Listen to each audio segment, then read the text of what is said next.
lumpectomy, a modified mastectomy, or a total mastectomy.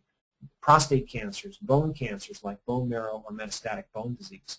So all of these protocols may, these different types of cancers may include to have a specific protocol within the general exercise program. So those are the types of policies and procedures that you might want to think about and develop as you are moving towards having an exercise program in your facility. Okay?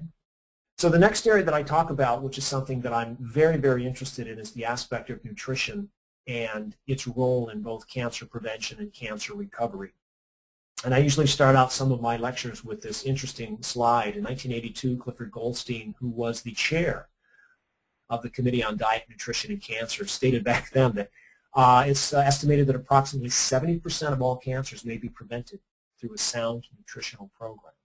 So back when he was discussing the prevention of certain types of cancers with nutrition, periodicals like Nutrition Today, which I still have in my library, and I've used this to look at people, they were really looking at nutrition solely as a way to reduce the effects of cachexia and muscle wasting with cancer patients as their cancer got worse and worse, as actually can be seen by the cancer patient on the cover of this journal. And it really spoke to what was happening at that time and what we were looking at in terms of nutrition. And basically, we're just trying to get calories in to people so they would not waste away. And so that was back in the 70s and the 80s. What does the American Cancer Society actually say today? Well, if you went on cancer.org website as of last fall, you would see that they are still pushing things like butter and margarine to melt over your potatoes, stir the butter into your soups and casseroles, use of milk products, whipping cream on desserts, adding sour cream to baked potatoes and vegetables, salad dressings, using either low-fat or regular, mayonnaise, sweets, adding jelly. They're really trying to get the calories in. Even they see using ice cream as a topping on your cake, which doesn't sound too bad to me. But in terms of providing this type of nutritional advice to cancer patients, I feel that in some respects, they're just looking at calories in general as opposed to nutrient density and non-processed foods and all this other kind of stuff.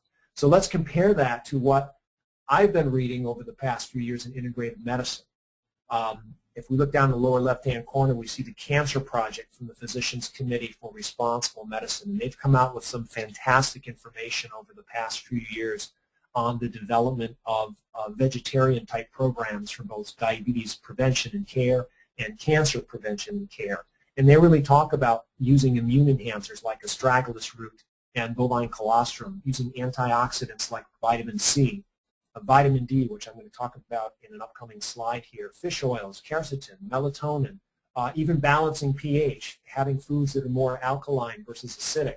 And really, over the last couple of years, the use of the glycemic control, which they are really touting as one of the most important things to balance the blood sugars and the insulin levels so we can maintain some more homeostasis, because some of the more recent research is looking at the effects of insulin and insulin-like growth hormone and the subsequent development of cancer tumor cells.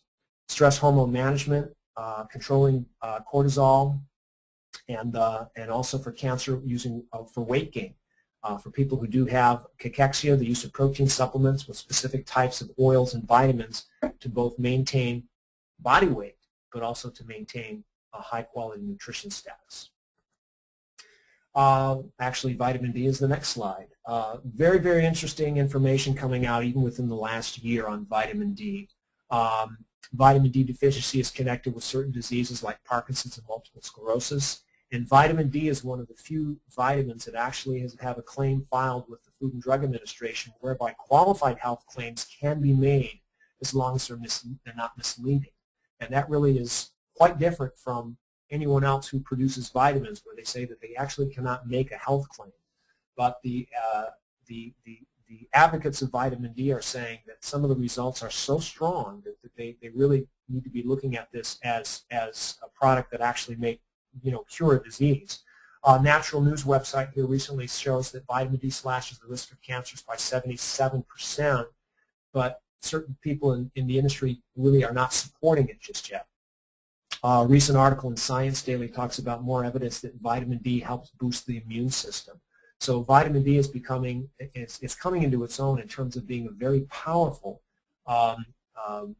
proponent of both cancer prevention, disease prevention, and also disease management. And you don't even have to take a pill for vitamin D. If you live in areas of the country like I do, you can actually get 30 minutes or more of vitamin D just by getting sunshine. We're not advocating that people stand out in the sun and get burned, but with 30 minutes to an hour of sunshine every day, they actually can manufacture adequate amounts of vitamin D to actually ward off certain types of diseases. So it's very, very interesting stuff. I would urge people to go online and go to some quality sources to look at some of the new research that's being done in vitamin D. It's very, very powerful. I'm a staunch advocate of it. And I told Jim Gallagher this morning, I got a thing on my LinkedIn about the use of antioxidants after breast cancer diagnosis, and I'd like to share a little bit of that data with you.